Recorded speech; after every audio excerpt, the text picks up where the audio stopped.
Ouvir a voz de Deus hoje? Que tal ler a Bíblia antes de dormir? Como é bom ter a sua companhia. Estamos estudando 2 Coríntios, hoje chegamos no capítulo 8.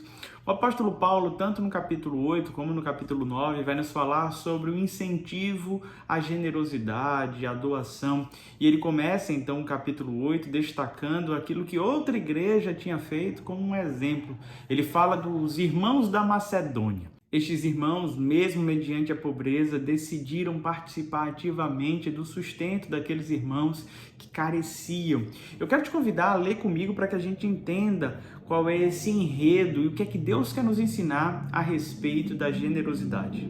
2 Coríntios capítulo 8, versículo 1. Agora, irmãos, queremos que vocês tomem conhecimento da graça que Deus concedeu às igrejas da Macedônia. No meio da mais severa tribulação, a grande alegria e a extrema pobreza deles transbordaram em rica generosidade, pois dou testemunho de que eles deram tudo o que podiam e até além do que podiam. Por iniciativa própria, eles suplicaram insistentemente o privilégio de participar da assistência dos santos. E não somente fizeram o que esperávamos, mas entregaram-se primeiramente a si mesmos, ao Senhor, e depois a nós, pela vontade de Deus. O apóstolo Paulo faz questão de mencionar o bom exemplo dos irmãos da Macedônia, que em suas tribulações e na mais profunda pobreza, Deus fez com que eles transbordassem de generosidade. Eles tinham pouco, mas o pouco que tinham estavam repartindo.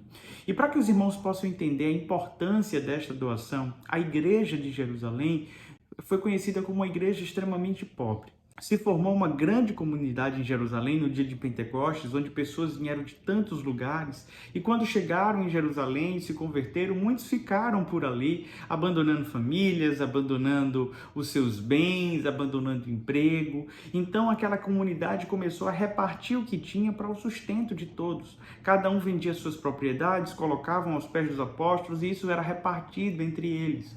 O que aconteceu é que o tempo foi passando e esses irmãos começaram então a não ter mais a disponibilidade de seus bens que já haviam sido vendidos. E gastaram então todos aqueles recursos e foi necessário que outras igrejas pudessem então ajudá-los em seu sustento. Fora que estes irmãos que se converteram começaram a ser mal vistos em Jerusalém, houve a perseguição, houve uma grande dispersão, muita gente foi embora de Jerusalém com medo da perseguição e os irmãos que estavam em Jerusalém tinham dificuldade em conseguir emprego e tantas outras coisas. Por isso, as demais igrejas se reuniam e mandavam ofertas para sustentar aqueles irmãos que estavam vivendo ali na igreja de Jerusalém. Diante de todo esse cenário, o apóstolo Paulo traz esse enredo mais uma vez porque era necessário levar mais ofertas para esses irmãos, visto que a última já fazia 1 ano. E Paulo fala, olha, vocês mesmos da igreja de Corinto que deram a ideia e já participaram, mas já se passou 1 ano, chegou o momento de vocês mais uma vez participarem, contribuírem. E Paulo decide então mandar Tito. Tito era responsável por recolher essas ofertas, essas doações e montar uma comitiva indo lá para Jerusalém para distribuir então cada uma destas ofertas.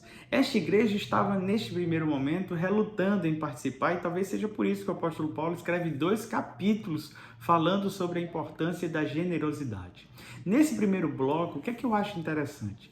Pessoas que estavam vivendo tribulação e pobreza decidem insistir para participar, dando aquilo que tinha. Meus irmãos, como isso é forte. Aqueles irmãos não tinham nenhuma obrigação, nenhum dever, mas por iniciativa própria, eles decidiram participar. Nos nossos dias, as pessoas não entendem a dinâmica de que é melhor dar do que receber. O povo é acostumado em receber e ganhar e sempre querem ganhar e receber. Poucos são aqueles que estão disponíveis para ofertar. A dinâmica desta vida aqui deveria ser um equilíbrio entre o dar e o receber. Todos nós precisamos entender que ninguém é rico o suficiente que não precise receber nada e ninguém é tão pobre que não possa contribuir, participar com absolutamente nada. Tendo essa ideia em mente, é possível entender que mesmo diante da profunda pobreza, mesmo diante de muitas tribulações, o Senhor pode te usar para ser sustento na vida de outros. Como não lembrar da vida do profeta Elias, quando ele teve que morar com a viúva de Sarepta? aquela viúva o acolheu em casa, mas ela estava pronta para preparar o último bolo, comer este bolo junto com seu filho e esperar a morte. E Deus derramou provisão na vida dela e na vida do profeta, porque ela decidiu partilhar aquilo que ela tinha. A minha oração no dia de hoje é que você tenha este mesmo coração generoso, que você participe ajudando as pessoas que te cercam, que você participe com missões, tudo aquilo que você puder contribuir, não hesite em contribuir e ao mesmo tempo entenda que você dá, mas também tem que ser um bom recebedor. Eu confesso aos irmãos que a minha dificuldade sempre foi em receber. Eu sempre achei muito bom ofertar, abençoar, dar presentes, mas quando recebi eu sempre me sentia extremamente constrangido. E Deus tem modificado isso no meu coração, porque todas as vezes que a gente recebe, nós estamos dando oportunidade para que aquela pessoa que agiu com generosidade também seja abençoada por outra. E esta é a roda da vida. Nós abençoamos e somos abençoados, que ninguém venha a reter as bênçãos, mas que isso possa fluir em nosso meio. Vamos continuar a leitura? Versículo 6. Assim recomendamos a Tito que, assim como ele havia começado, também completasse esse ato de graça da parte de vocês. Todavia, assim como vocês se destacam em tudo, na fé, na palavra, no conhecimento, na dedicação completa e no amor que vocês têm por nós, dedique-se também neste privilégio de contribuir. Não lhes estou dando uma ordem, mas quero verificar a sinceridade do amor de vocês, comparando com a dedicação dos outros. Pois vocês conhecem a graça de nosso Senhor Jesus Cristo, que sendo rico se fez pobre por amor de vocês, para que por meio da sua pobreza vocês se tornassem ricos. Este é meu conselho. Convém que vocês contribuam, já que desde o ano passado vocês foram os primeiros, não somente a contribuir, mas também a propor esse plano. Agora completem a obra para que a forte disposição de realizá-la seja igualada pelo zelo em concluí-la, de acordo com os bens que vocês possuem. Porque se há prontidão à contribuição, é aceitável de acordo com aquilo que alguém tem, e não de acordo com o que não tem. Nosso desejo não é que outros sejam aliviados enquanto vocês são sobrecarregados, mas que haja igualdade. No presente momento, a fartura de vocês suprirá a necessidade deles, para que, por sua vez, a fartura deles supra a necessidade de vocês. Então, haverá igualdade, como está escrito: quem tinha recolhido muito não teve demais, e nem faltou a quem tinha recolhido pouco.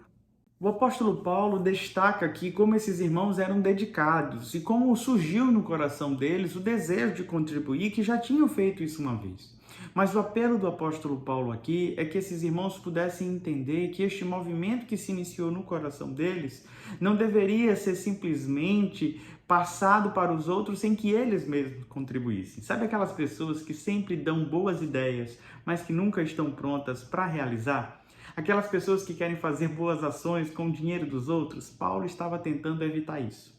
Paulo estava falando para que esta igreja participasse, já que ela mesma se propôs a isso. Ela falou sobre esse plano de uma igreja ajudar a outra e o apóstolo Paulo chegou agora a cobrar dizendo: então, vamos participar para que haja igualdade, para que ninguém dê mais do que deveria. E Paulo diz: olha, se tem prontidão, se você tem à disposição, se tem recursos, que você contribua. Ele não está obrigando pessoas que não tinham condições de participar, muito pelo contrário. Nem está dando isso como uma ordem, como um mandamento, mas Paulo está tentando aqui deixar claro que aqueles irmãos que já se propuseram a isso deveriam então completar. Tem gente que é muito bom em iniciar os processos, mas são péssimos em concluir. O apóstolo Paulo não quer deixar que isso passe batido. Ele manda Tito àquela região para que Tito recolha essas ofertas e assim os irmãos possam ser abençoados. A dinâmica que Paulo usa aqui, o texto que embasa tudo isso, é aquele que diz: aquele que recolheu muito não teve demais e o que recolheu pouco não lhe faltou. A ideia é que todos têm a medida exata. A minha oração no dia de hoje é que o seu coração transborde de generosidade, que você aprenda a dinâmica de abençoar e ser abençoado pois essa dinâmica é do reino. Precisamos ajudar aqueles que estão carecendo e precisamos também receber de bom grado as bênçãos do Senhor. Eu quero orar por você. Pai bondoso e querido, derrama a tua provisão sobre a vida dos teus servos e servas. Que haja generosidade em nosso meio, que haja um desejo, meu Pai, de participarmos da ajuda mútua, um para com a vida do outro, que possamos, ó Deus, socorrer os irmãos necessitados na fé. É no nome de Jesus que te oramos. Amém. Que Deus te abençoe, é uma alegria sempre ter a sua companhia. Nós temos um Deus rico, dono de todo ouro e toda prata, que um dia se fez pobre para que hoje eu e você pudéssemos desfrutar das bênçãos de sua riqueza. Guarde isso em seu coração. Até amanhã. Não se esqueça de se inscrever, curtir, compartilhar. É bom ter a sua companhia.